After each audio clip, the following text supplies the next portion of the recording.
സകലത്തിന്റെയും സൃഷ്ടാവും പിതാവുമായ ദൈവത്തിന്റെയും കർത്താവായ യേശുക്രിസ്തുവിന്റെയും നാമത്തിൽ ഏവർക്കും സ്നേഹവന്ദനം. ഇന്ന് ഓഗസ്റ്റ് 3. ഇന്ന് നമ്മൾ വായിക്കുന്ന ആദ്യത്തെ വായനാഭാഗം ശമൂവേൽ 2-ാം പുസ്തകം 20-21 അധ്യായങ്ങൾ. ശമൂവേൽ 2-ാം പുസ്തകം 20-ാം അധ്യായം 1-ാം വാക്യം മുതൽ. എന്നാൽ ബെന്യാമിനായി ബിക്രിയുടെ മകനായ ശേബ എന്നു പേരുള്ള ഒരു നീചൻ അവിടെ ഉണ്ടായിരുന്നു. അവൻ കാഹളമൂതി, ദാവീദിങ്കൽ നമുക്ക് ഓഹരിയില്ല, ഈശായുടെ മകൻകൾ അവകാശവുമില്ല, ഇസ്രായേലെ നിങ്ങൾ വീട്ടിലേക്ക് പൊയ്ക്കൊള്ളുവിൻ എന്ന് പറഞ്ഞു. അപ്പോൾ ഇസ്രായേലൊക്കെയും ദാവീദിനെ വിട്ട് പിന്മാറി ബിക്രിയുടെ മകനായ ശേബയുടെ പക്ഷം ചേർന്നു. യഹൂദാ പുരുഷന്മാരോ യോർദാൻ തുടങ്ങി യെരുശലേം വരെ തങ്ങളുടെ രാജാവിനോട് ചേർന്ന് നടന്നു. ദാവീദ് യെരുശലേമിൽ അരമനയിലെത്തി. അരമന സൂക്ഷിപ്പാൻ പാർപ്പിച്ചിരുന്ന 10 വെപ്പാട്ടികളെ രാജാവ് അന്തഃപുരത്തിലാക്കി രക്ഷിച്ചുവെങ്കിലും അവരുടെ അടുക്കൽ ചെന്നില്ല. അങ്ങനെ അവർ ജീവപര്യന്തം കാവലിരുന്ന് വൈദവ്യം ആചരിച്ചു. അനന്തരം രാജാവ് അമാസയോട്, നീ 3 ദിവസത്തിനകം യഹൂദാ പുരുഷന്മാരെ വിളിച്ചുകൂട്ടി അവരുമായി ഇവിടെ വരിക എന്ന് പറഞ്ഞു. അങ്ങനെ അമാസ യഹൂദാ പുരുഷന്മാരെ വിളിച്ചുകൂട്ടുവാൻ പോയി. എന്നാൽ കൽപ്പിച്ച അവധിയിലധികം അവൻ താമസിച്ചു പോയി. എന്നാറെ ദാവീദ് അബീശായിയോട്, അബ്ശാലോം ചെയ്തതിനേക്കാളും ബിക്രിയുടെ മകനായ ശേബ ഇപ്പോൾ നമുക്ക് അധികം ദോഷം ചെയ്യും. അവൻ ഉറപ്പുള്ള വല്ല പട്ടണത്തിലും കടന്ന് നമ്മുടെ ദൃഷ്ടിയിൽ നിന്ന് തെറ്റിപ്പോകാതിരിക്കേണ്ടതിന് നീ നിന്റെ യജമാനന്റെ ചേവകരെ കൂട്ടിക്കൊണ്ട് അവനെ പിന്തുടരുക എന്ന് പറഞ്ഞു. അങ്ങനെ യോവാബിന്റെ ആളുകളും ക്രേത്യരും പ്ലേത്യരും സകല വീരന്മാരും ബിക്രിയുടെ മകനായ ശേബയെ പിന്തുടരുവാൻ യെരുശലേമിൽ നിന്ന് പുറപ്പെട്ടു. അവർ ഗിബെയോനിലെ വലിയ പാറയുടെ അടുക്കൽ എത്തിയപ്പോൾ അമാസ അവർക്കെതിരെ വന്നു. എന്നാൽ യോവാബ് ധരിച്ചിരുന്ന പടയങ്കിന്മേൽ ഒരു കച്ചയിൽ ഉറയോടുകൂടെ ഒരു വാൾ അരക്കി കെട്ടിയിരുന്നു. അവൻ നടക്കുമ്പോൾ അത് വീണുപോയി. യോവാബ് അമാസയോട്, സഹോദര, സുഖം തന്നെയോ എന്ന് പറഞ്ഞ് അമാസയെ ചുംബനം ചെയ്യുവാൻ വലത്തു കൈയിട്ട് അവന്റെ താടിക്ക് പിടിച്ചു. എന്നാൽ യോവാബിന്റെ കയ്യിൽ വാളിരിക്കുന്നത് അമാസ സൂക്ഷിച്ചില്ല. യോവാബ് അവനെ അതുകൊണ്ട് വയറ്റത്ത് കുത്തി ഉടൽ ചോർത്തിക്കളഞ്ഞു. 2ാമത് കുത്തേണ്ടി വന്നില്ല. അവൻ മരിച്ചുപോയി. യോവാബും അവന്റെ സഹോദരന്മാരായ അബീശായിയും ബിക്രിയുടെ മകനായ ശേബയെ പിന്തുടർന്നു. യോവാബിന്റെ ബാല്യക്കാരിൽ ഒരുത്തൻ അതിനരികെ നിന്നുകൊണ്ട് യോവാബിനോട് ഇഷ്ടമുള്ളവനും ദാവീദിന്റെ പക്ഷക്കാരനും യോവാബിന്റെ പിന്നാലെ ചെല്ലട്ടെ എന്ന് പറഞ്ഞു. അമാസ വഴിനടവിൽ രക്തത്തിൽ മുഴുകിക്കിടുന്നത് കൊണ്ട് ജനമൊക്കെയും നിൽക്കുന്നു എന്ന് കണ്ടിട്ട് അവൻ അമാസയെ വഴിയിൽ നിന്ന് വയലിലേക്ക് മാറ്റി. അവിടെ എത്തുന്നവനെല്ലാം നിൽക്കുന്നു എന്ന് കാണുകൊണ്ട് അവൻ ഒരു വസ്ത്രം അവന്റെ മേൽ ഇട്ടു. അവനെ പെരുവഴിയിൽ നിന്ന് മാറ്റിയ ശേഷം എല്ലാവരും ബിക്രിയുടെ മകനായ ശേബയെ പിന്തുടരുവാൻ യോവാബിന്റെ പിന്നാലെ പോയി. എന്നാൽ ശേബ എല്ലാ ഇസ്രായേൽ ഗോത്രങ്ങളിലും കൂടി കടന്ന് ആബേലിലും ബേത് മാഖയിലും എല്ലാ ബേര്യരുടെ അടുക്കലും ചെന്നു. അവരും ഒന്നിച്ചുകൂടി അവന്റെ പിന്നാലെ ചെന്നു. മറ്റവർ വന്ന് ബേത് മാഖയോട് ചേർന്ന് ആബേലിൽ അവനെ നിരോധിച്ച് പട്ടണത്തിന് നേരെ വാടകോരി. അത് കിടങ്ങിന്റെ വക്കത്തായിരുന്നു.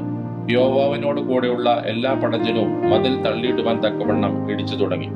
അപ്പോൾ ജ്ഞാനമുള്ള ഒരു സ്ത്രീ, കേൾപ്പിൻ കേൾപ്പിൻ, ഞാൻ യോവാബിനോട് സംസാരിക്കേണ്ടതിന് ഇവിടെ അടുത്തു വരുവാൻ അവനോട് പറവിൻ എന്ന് പട്ടണത്തിൽ നിന്ന് വിളിച്ചു പറഞ്ഞു. അവൻ അടുത്ത് ചെന്നപ്പോൾ, നീ യോവാബോ എന്ന് ആ സ്ത്രീ ചോദിച്ചു.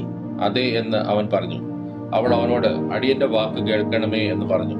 ഞാൻ കേൾക്കാം എന്ന് അവൻ പറഞ്ഞു. എന്നാറെ അവൾ, ആബേലിൽ ചെന്ന് ചോദിക്കണം എന്ന് പണ്ടൊക്കെ പറയുകയും അങ്ങനെ കാര്യം തീർക്കുകയും ചെയ്യുക പതിവായിരുന്നു. ഞാൻ ഇസ്രായേലിൽ സമാധാനവും വിശ്വസ്തതയും ഉള്ളവരിൽ ഒരുത്തിയാകുന്നു. നീ ഇസ്രായേലിൽ ഒരു പട്ടണത്തെയും ഒരു മാതാവിനെയും നശിപ്പിപ്പാൻ പോകുന്നു. നീ യഹോവയുടെ അവകാശം മുടിച്ചു കളയുന്നത് എന്ത് എന്ന് പറഞ്ഞു. അതിന് യോവാബ്, മുടിച്ചു കളയുകയോ നശിപ്പിക്കുകയോ ചെയ്യുവാൻ എനിക്ക് ഒരിക്കലും സംഗതിയാകരുതേ. കാര്യം അങ്ങനെയല്ല. ബിക്രിയുടെ മകനായ ശേബ എന്നൊരു എഫ്രൈം മലനാട്ടുകാരൻ ദാവീദ് രാജാവിനോട് മത്സരിച്ചിരിക്കുന്നു. അവനെ ഏൽപ്പിച്ചു തന്നാൽ മാത്രം മതി, ഞാൻ പട്ടണത്തെ വിട്ടുപോകും എന്ന് പറഞ്ഞു. സ്ത്രീ യോവാബിനോട്, അവന്റെ തല മതിലിന്റെ മുകളിൽ നിന്ന് നിന്റെ അടുക്കൽ ഇട്ടുതരും എന്ന് പറഞ്ഞു. അങ്ങനെ സ്ത്രീ ചെന്ന് തന്റെ ജ്ഞാനത്താൽ സകല ജനത്തെയും സമ്മതിപ്പിച്ചു. അവർ ബിക്രിയുടെ മകനായ ശേബയുടെ തല വെട്ടി യോവാബിന്റെ അടുക്കൽ ഇട്ടുകൊടുത്തു. അപ്പോൾ അവൻ കാഹളമൂതി എല്ലാവരും പട്ടണം വിട്ട് വീടുകളിലേക്ക് പോയി. യോവാബ് യെരുശലേമിൽ രാജാവിന്റെ അടുക്കൽ മടങ്ങിപ്പോയി. യോവാബ് ഇസ്രായേൽ സൈന്യത്തിനൊക്കെയും അധിപതിയായിരുന്നു. യഹോയാദയുടെ മകനായ ബെനയാവ് ക്രേത്യരുടെയും പ്ലേത്യരുടെയും നായകനായിരുന്നു. അതോരോം ഊഴി വേലക്കാർക്ക് മേൽവിചാരകൻ. അഹീലൂദിന്റെ മകനായ യഹോശാഫാത്ത് മന്ത്രി. ശേവ രായസക്കാരൻ. സാദോക്കും അബ്യാഥാരും പുരോഹിതന്മാർ. യായീരിനായ ഈരേ ദാവീദിന്റെ പുരോഹിതൻ ആയിരുന്നു.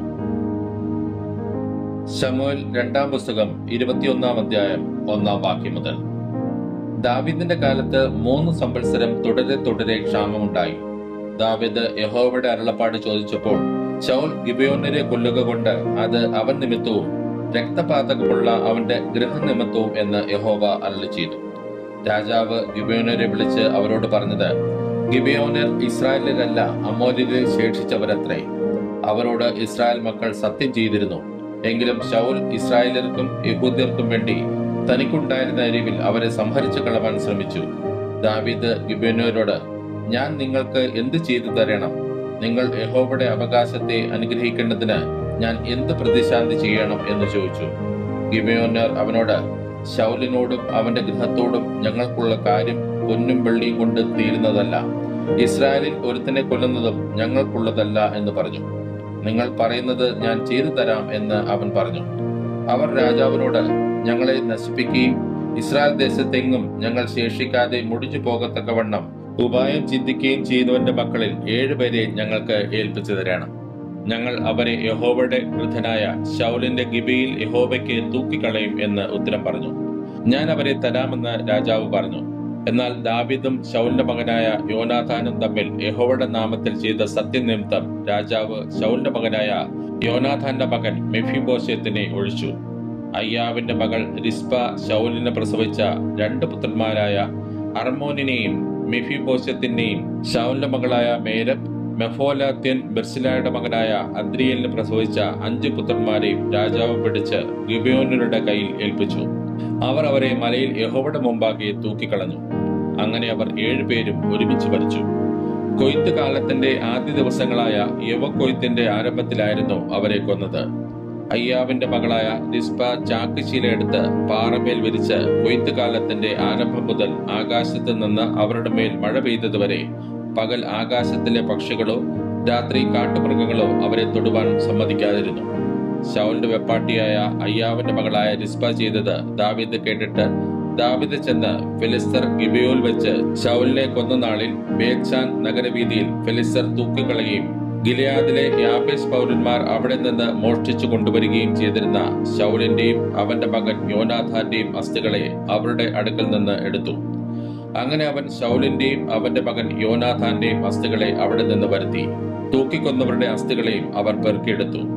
ശൗലിന്റെയും അവന്റെ മകൻ യോനാഥാന്റെയും അസ്ഥികളെ അവർ ബെന്യാമിൻ ദേശത്ത് സേലയിൽ അവന്റെ അപ്പനായ കീസിന്റെ കല്ലറയിൽ അടക്കം ചെയ്തു. രാജാവ് കൽപ്പിച്ചതൊക്കെയും അവർ ചെയ്തു. അതിനുശേഷം ദൈവം ശേത്തിന്റെ പ്രാർത്ഥനയെ കേട്ടരുളി. ഫെലിസ്തർക്ക് ഇസ്രായേലിനോട് വീണ്ടും യുദ്ധമുണ്ടായി. ദാവീദ് തന്റെ ഭൃത്യന്മാരുമായി ചെന്ന് ഫെലിസ്തരോട് പടയേറ്റു. ദാവീദ് തളർന്നുപോയി.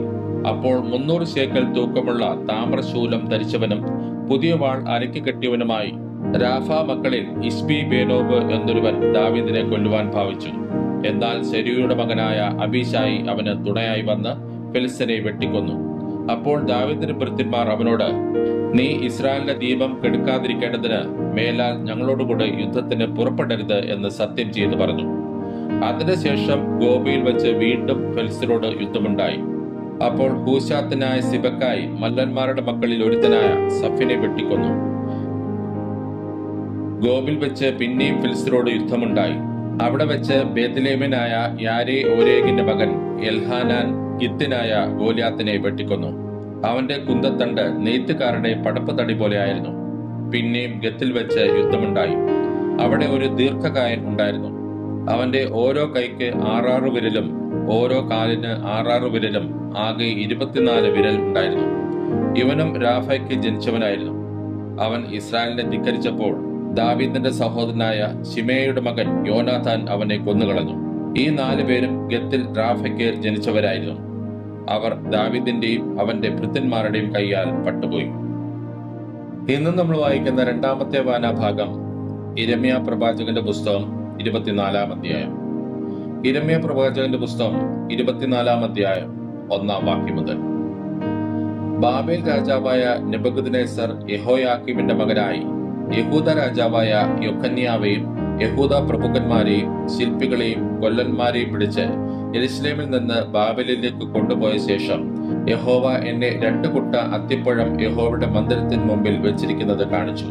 ഒരു കുട്ടയിൽ തലപ്പഴം പോലെ എത്രയും നല്ല അത്തിപ്പഴവും മറ്റേ കുട്ടയിൽ എത്രയും ആകാത്തതും തിന്മാൻ പാടില്ലാത്തവണ്ണം ചീത്തയുമായ അത്തിപ്പഴവും ഉണ്ടായിരുന്നു. യഹോവ എന്നോട്, യിരെമ്യാവേ, നീ എന്ത് കാണുന്നു എന്ന് ചോദിച്ചു.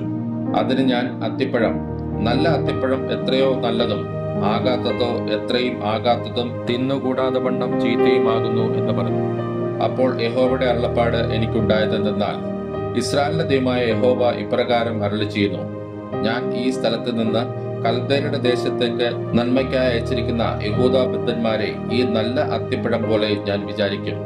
ഞാൻ എന്റെ ദൃഷ്ടി നന്മയ്ക്കായി അവരുടെ മേൽ വെച്ച് അവരെ ഈ ദേശത്തേക്ക് വീണ്ടും കൊണ്ടുവരും. ഞാൻ അവരെ പണിയും, പൊളിച്ചു കളയുകയില്ല. അവരെ നടും, പറിച്ചു കളയുകയുമില്ല. ഞാൻ യഹോവ എന്ന് എന്നെ അറിവാൻ തക്ക ഹൃദയവും ഞാൻ അവർക്ക് കൊടുക്കും. അവർ എനിക്ക് ജനമായും ഞാൻ അവർക്ക് ദൈവമായും ഇരിക്കും. അവർ പൂർണ്ണ ഹൃദയത്തോടെ എങ്കിലേക്ക് തിരിയും. എന്നാൽ യഹൂദ രാജാവായ സിദെക്കീയാവെയും പ്രഭുക്കന്മാരെയും ഈ ദേശത്ത് ശേഷിച്ച യെരുശലേമിലെ ശേഷിപ്പിനെയും മിസ്രയീം ദേശത്ത് പാർക്കുന്നവരെയും ഞാൻ ആകാത്തതും തിന്നുകൂടാതെ വണ്ണം ചീത്തയുമായ അത്തിപ്പഴം പോലെ ത്യജിച്ചു കളയും എന്ന് യഹോവ അരുളിച്ചെയ്യുന്നു. ഞാൻ അവരെ ഭൂമിയിലെ സകല രാജ്യങ്ങൾക്കും ഭീതിയും അനർത്ഥവും, ഞാൻ അവരെ നീക്കിക്കളവാനിരിക്കുന്ന സകല സ്ഥലങ്ങളിലും നിന്ദയും പഴഞ്ചൊല്ലും പരിഹാസവും ശാപവാക്യവും ആക്കി തീർക്കും. ഞാൻ അവർക്കും അവരുടെ പിതാക്കന്മാർക്കും കൊടുത്ത ദേശത്ത് നിന്ന് അവർ നശിച്ചു പോകും വരെ ഞാൻ അവരുടെ ഇടയിൽ വാളും ക്ഷാമവും മഹാമാരിയും അയക്കും. ഇന്ന് നമ്മൾ വായിക്കുന്ന 3-ാമത്തെ വായനാഭാഗം അപ്പോസ്തലനായ പൗലോസ് റോമർക്കെഴുതിയ ലേഖനം 12-ാം അധ്യായം. അപ്പോസ്തലനായ പൗലോസ് റോമർക്കെഴുതിയ ലേഖനം 12-ാം അധ്യായം 1-ാം വാക്യം മുതൽ. സഹോദരന്മാരെ, ഞാൻ ദൈവത്തിന്റെ മനസ്സലിവ് ഓർപ്പിച്ച് നിങ്ങളെ പ്രബോധിപ്പിക്കുന്നത്, നിങ്ങൾ ബുദ്ധിയുള്ള ആരാധനയായി നിങ്ങളുടെ ശരീരങ്ങളെ ജീവനും വിശുദ്ധിയും ദൈവത്തിന് പ്രസാദവുമുള്ള യാഗമായി സമർപ്പിപ്പിൻ. നീ ലോകത്തിന് അനുരൂപമാകാതെ നന്മയും പ്രസാദവും പൂർണ്ണതയുമുള്ള ദൈവഹിതം ഇന്നതെന്ന് തിരിച്ചറിയേണ്ടതിന് മനസ്സ് പുതുക്കി രൂപാന്തരപ്പെടുവിൻ. ഭാവിക്കേണ്ടതിന് മീതെ ഭാവിച്ചുയരാതെ ദൈവം അവനവന് വിശ്വാസത്തിന്റെ അളവ് പങ്കിട്ടതുപോലെ സുബോധമാകും വണ്ണം ഭാവിക്കണമെന്ന് ഞാൻ എനിക്ക് ലഭിച്ച കൃപയാൽ നിങ്ങളിൽ ഓരോരുത്തരോടും പറയുന്നു. ഒരു ശരീരത്തിൽ നമുക്ക് പല അവയവങ്ങൾ ഉണ്ടല്ലോ, എല്ലാ അവയവങ്ങൾക്കും പ്രവൃത്തി ഒന്നല്ലതാൻ. അതുപോലെ പലരായ നാം ക്രിസ്തുവിൽ ഒരു ശരീരവും എല്ലാവരും തമ്മിൽ അവയവങ്ങളും ആകുന്നു. ആകയാൽ നമുക്ക് ലഭിച്ച കൃപയ്ക്ക് ഒത്തവണ്ണം വെവ്വേറെ വരമുള്ളതുകൊണ്ട്, പ്രവചനമെങ്കിൽ വിശ്വാസത്തിനൊത്തവണ്ണം, ശുശ്രൂഷയെങ്കിൽ ശുശ്രൂഷയിൽ, ഉപദേശിക്കുന്നവനെങ്കിൽ ഉപദേശത്തിൽ, പ്രബോധിപ്പിക്കുന്നവനെങ്കിൽ പ്രബോധനത്തിൽ, ദാനം ചെയ്യുന്നവൻ ഏകാഗ്രതയോടെ, ഭരിക്കുന്നവൻ ഉത്സാഹത്തോടെ, കരുണ ചെയ്യുന്നവൻ പ്രസന്നതയോടെ ആകട്ടെ. സ്നേഹം നിർവ്യാജം ആയിരിക്കട്ടെ. തീയതിനെ വെറുത്ത് നല്ലതിനോട് പറ്റിക്കൊള്ളുവിൻ. സഹോദര പ്രീതിയിൽ തമ്മിൽ സ്ഥായി കൊണ്ട് ബഹുമാനിക്കുന്നതിൽ അന്യോന്യം ഇട്ടുകൊള്ളുവിൻ. ഉത്സാഹത്തിൽ മടുപ്പില്ലാതെ ആത്മാവിൽ എരിവുള്ളവരായി കർത്താവിനെ സേവിപ്പിൻ. ആശയിൽ സന്തോഷിപ്പിൻ, കഷ്ടതയിൽ സഹിഷ്ണുത കാണിപ്പിൻ, പ്രാർത്ഥനയിൽ ഉറ്റിരിപ്പിൻ. വിശുദ്ധന്മാരുടെ ആവശ്യങ്ങളിൽ കൂട്ടായ്മ കാണിക്കുകയും അതിഥി സൽക്കാരം ആചരിക്കുകയും ചെയ്യുവിൻ. നിങ്ങളെ ഉപദ്രവിക്കുന്നവരെ അനുഗ്രഹിപ്പിൻ, ശപിക്കാതെ അനുഗ്രഹിപ്പിൻ. സന്തോഷിക്കുന്നവരോടുകൂടെ സന്തോഷിക്കുകയും കരയുന്നവരോടുകൂടെ കരയുകയും ചെയ്യുവിൻ. തമ്മിൽ ഐക്യമത്യമുള്ളവരായി വലുപ്പം ഭാവിക്കാതെ എളിയവരോട് ചേർന്നുകൊള്ളുവിൻ. നിങ്ങളെ തന്നെ ബുദ്ധിമാന്മാർ എന്ന് വിചാരിക്കരുത്. ആർക്കും തിന്മയ്ക്ക് പകരം തിന്മ ചെയ്യാതെ സകല മനുഷ്യരുടെയും മുമ്പിൽ യോഗ്യമായത് മുൻകരുതി കഴിയുമെങ്കിൽ നിങ്ങളാൽ ആവോളം സകല മനുഷ്യരോടും സമാധാനമായിരിക്കും. പ്രിയമുള്ളവരെ, നിങ്ങൾ തന്നെ പ്രതികാരം ചെയ്യാതെ ദൈവകോപത്തിന് ഇടം കൊടുക്കും. പ്രതികാരം എനിക്കുള്ളത് ഞാൻ പകരം ചെയ്യും എന്ന് കർത്താവ് അരുളിച്ചെയ്തു. എന്നാൽ നിന്റെ ശത്രുവിന് വിശക്കുന്നുവെങ്കിൽ അവന് തിന്മാൻ കൊടുക്കാം, ദാഹിക്കുന്നുവെങ്കിൽ കുടിപ്പാൻ കൊടുക്കാം. അങ്ങനെ ചെയ്താൽ നീ അവന്റെ തലമേൽ തീക്കുന്നൽ കുന്നിക്കും എന്ന് എഴുതിയിരിക്കുന്നുവല്ലോ. തിന്മയോട് തോൽക്കാതെ നന്മയാൽ തിന്മയെ ജയിക്കുക. ഇന്ന് നമ്മൾ വായിച്ചു കേട്ട ഈ വേദഭാഗങ്ങളാൽ പിതാവായ ദൈവത്തിങ്കിൽ നിന്നും കർത്താവായ ക്രിസ്തു യേശുവിൽ നിന്നും ഏവർക്കും കൃപയും കനിവും സമാധാനവും ഉണ്ടാകട്ടെ. ആമേൻ.